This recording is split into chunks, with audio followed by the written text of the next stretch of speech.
Hi, my name is Gerhard Schwantner and welcome to Selling Power's Daily Report.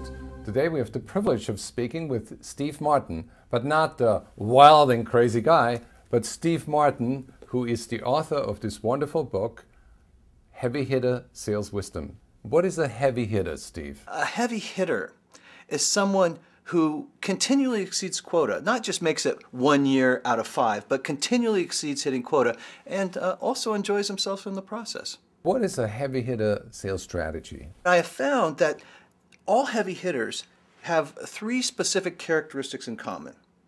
The first and most important is they know how to mentally prepare a sales strategy to win an account. The second characteristic is they're all great persuaders. You know that saying, salespeople are paid to persuade? Well, heavy hitters are great communicators and know how to naturally tailor themselves and be communication chameleons, whether they're talking to a highly technical person or the CEO. And I think the final and sometimes forgotten part of being a heavy hitter is common sense. Steve, I like the term that you used earlier, communication chameleon. What do you really mean by that? What is a communication chameleon? Think about how people speak. They speak in different tones and tempos and even ranges. And so what you want to do as a salesperson is you don't want to have a mismatch of a tone, a tempo, or a specific type of words that they're using, technical versus business. You want to mirror them. Let me give you an example. If a customer says, well, I want something that's reliable, how do you respond as a heavy hitter salesperson? The customer might be saying, I want something reliable, but what they're really saying is psychologically, I'm afraid of something. So the salesperson's job is to remove that fear. The sales process in general is the removal of fear, uncertainty, and doubt in the customer's mind. Meeting someone new is very stressful.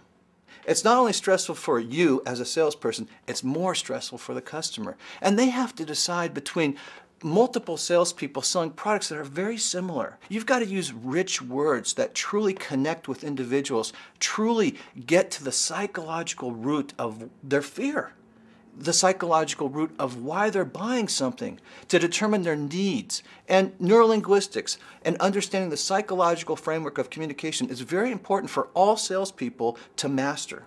So are you saying that the customer is always a little bit uncomfortable on the first meeting with the salesperson? I think the customer is always uncomfortable with a salesperson, quite frankly, until there's a rapport established and a genuine friendship. Just pretend for a moment that you're making a very important personal decision to buy something. It could be a financial investment. It could be something else, a business partnership.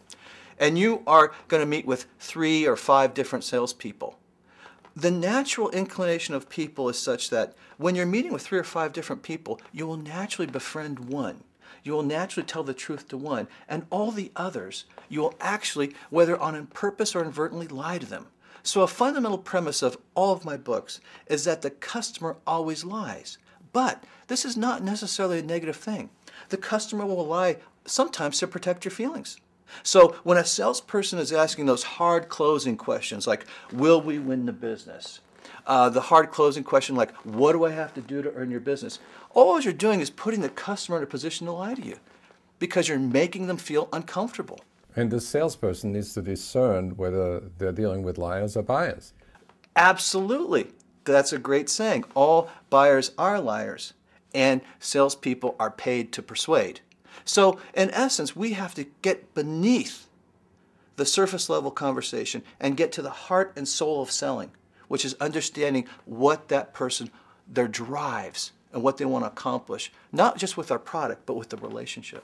Steve, that's really interesting, and I want to continue the conversation with Steve Martin tomorrow. Tune in. We explore how he compares selling to warfare.